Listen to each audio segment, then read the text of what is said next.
We hear a lot about Gaza in the news, right? But it always seems to be about the conflict. Yeah. What's it actually like for people just, living their lives there every single day? Right. That's what we're diving into today with Daybreak and Gaza, stories of Palestinian lives. Yeah, this book is full of firsthand accounts, Mhm. to give us a look at what's actually like there beyond just the headlines. Yeah, exactly. We're going to hear about their struggles for sure, Sure. but also about their culture, their resilience, even moments of, you know, joy amidst everything. Yeah. So, are we ready to hear some of these voices? Let's do it. So the book dives right in. It doesn't sugarcoat anything. Right. It talks about the lack of basic necessities, the shortages of food, water, even electricity. Oh, wow. Can you imagine the uncertainty of that? Yeah, and that's what they talk about when they say slow violence. Yeah. Right. It's not one single event, Mm-hmm. but it's the everyday grind that just wears people down. Right. And the book talks about how this is the reality created by the blockade. Right. And there's this quote from Ahmed Mortasha. He Yeah. was a photojournalist from Gaza. Okay. And he said what he feared the most was things becoming normal. Wow. Like the normal being a bombed house, and the only difference being whether there was a warning or not. It's like a normalization of trauma Right. when the abnormal just becomes routine, It Yeah. really makes you think. Yeah. And I mean, what about the kids growing up with this? Like, Nope.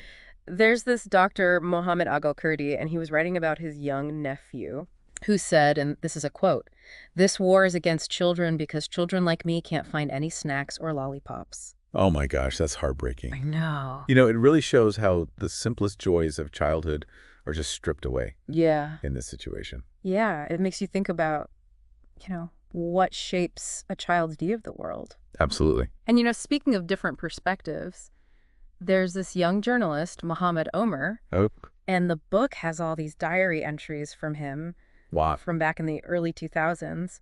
And he writes about this struggle of just trying to find the basics, like just basic necessities. Right. Food, looking for water, looking for electricity. Wow. And he called it a miserable life. Yeah. Just makes you realize like how much we take for granted. His story, he was only 19 when he wrote this. Uh-huh. It's just so raw and real, especially about that period in Rafah. Yeah. And it wasn't just reporting, that was his life. That's his reality. Yeah. And then there's this story about Izzeldin Bukhari, Okay. who smuggled his friend's cat, Lulu, Okay. through a checkpoint in a birdcage for a wedding. Oh, It boy. sounds crazy, All right? wow. But it just shows, the lengths that people go to experience joy and to celebrate. Yeah, exactly. length. Even amidst all the hardship, Yeah, right? right. Like those moments of joy, those moments of celebrating really just highlight how resilient people are. Yeah, The human spirit, I mean. exactly. And that brings us to something that the book explores, which is that, Uz has this incredibly rich and vibrant culture. Right. It's not just about survival, it's about identity. Right. It's about finding hope. Yeah. It's crazy to think about, right? Like, even with everything going on, Yeah, Gaza has this incredibly rich culture. it really does. And it's more than just a distraction, It's like, Yeah. it's a lifeline for a lot of people. It's how they hold on to themselves, Right. their identity, their heritage in the face of all this adversity. Yeah, and like a perfect example is Tatriz. Have you heard of that? I have, yeah. That's the Palestinian embroidery, right? Yeah. It's beautiful. It's more than just pretty stitches, though. Oh, yeah, absolutely. It's so much more than that. It's like, It's like their story woven into the fabric. wow. Catherine Pangonis, she's a textile expert, and she calls it proof of identity, evidence of linkage to a specific locality, and symbol of a right to lost land. So yeah, it's way more than just pretty. That just gave me chills. Wow. Like, that's powerful. And, speaking of powerful stories, Yeah. there's this crazy anecdote about this woman, Shad Elsworki. Okay. So picture this, right? Yeah. She's in a play, like acting in a play, Okay. during a time of crazy conflict. Wow. And she needs this very specific red dress for the play. Right. So what does she do? I don't know what does she do. She literally runs home in the middle of rehearsal to get it from her mom, who was sleeping. Oh my gosh. It seems small, Oh, but come it speaks volumes. It really does. Yeah. It shows how the need for art, for expression, Yeah. like it doesn't go away just because there's conflict. Right. If anything, it becomes more important. It's like an outlet. Yeah. And it's not just visual art either. Music is huge in Gaza. Really? Yeah, it's actually a really vibrant music scene. I would not have pictured that. And Said Fidel, who's a musician, he talks about how attitudes towards music have shifted. Interesting. It's way more accepted now even for women as like a form of release and expression. That's really cool. And he talks about this concert that his band played in 2016. Okay. They had 450 tickets. Oh. 900 people showed up. Wow, they doubled it. People were desperate for that. Wow. Sense of community, that joy. Wow, that's amazing. Can you imagine? Yeah. Like the energy, the need to just celebrate in the face of everything. It shows a deep human need to connect. Yeah. To find those moments of happiness even when things are really rough. And sadly, even that concert was shut down. Yeah. The band got banned for 2 years after that. Oh, wow. So it's like this stark reminder that even these outlets for joy aren't always easy to come by. Yeah, it makes you think about how resilient they are. It'd be so easy to just give up. Right. But they choose hope. They choose to celebrate their culture. They choose life. It's inspiring. And that brings us to the heart of what this book is about. It's about finding hope and humanity in a place a lot of people just see as conflict and nothing else. Yeah. It's incredible, right? Like hearing these stories just reminds you how strong people can be. It's true. Like finding ways to cope, to find meaning in the midst of so much hardship. Yeah, and sometimes that means looking in unexpected places for hope. Right. Rafat El-Arir, who's a writer and a teacher in Gaza, he wrote something really powerful. He said, "Books used to ignite our thoughts. Now books feed our children." Wow. It's like this powerful image of how even in the darkest times, people find a way to adapt, to survive. It makes you think about what resilience really means. Yeah. It's not just physical strength, it's mental. It's emotional. It's that inner strength. Totally. And we'll see that in Asma Al-Ghul's story. Oh, She's a journalist. Yeah. And she lost family members in an airstrike back in 2014. Oh, wow.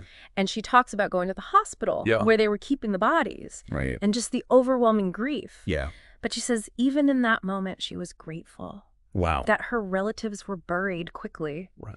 And they didn't have to stay in a freezer for too long. It's about finding those little slivers of, Right. grace, those moments of just humanity that kind of get you through. Yeah, they keep you going. It really makes you think about what you would hold on to in that kind of situation. For sure. And speaking of holding on to hope, there's this story about this little girl, Judy.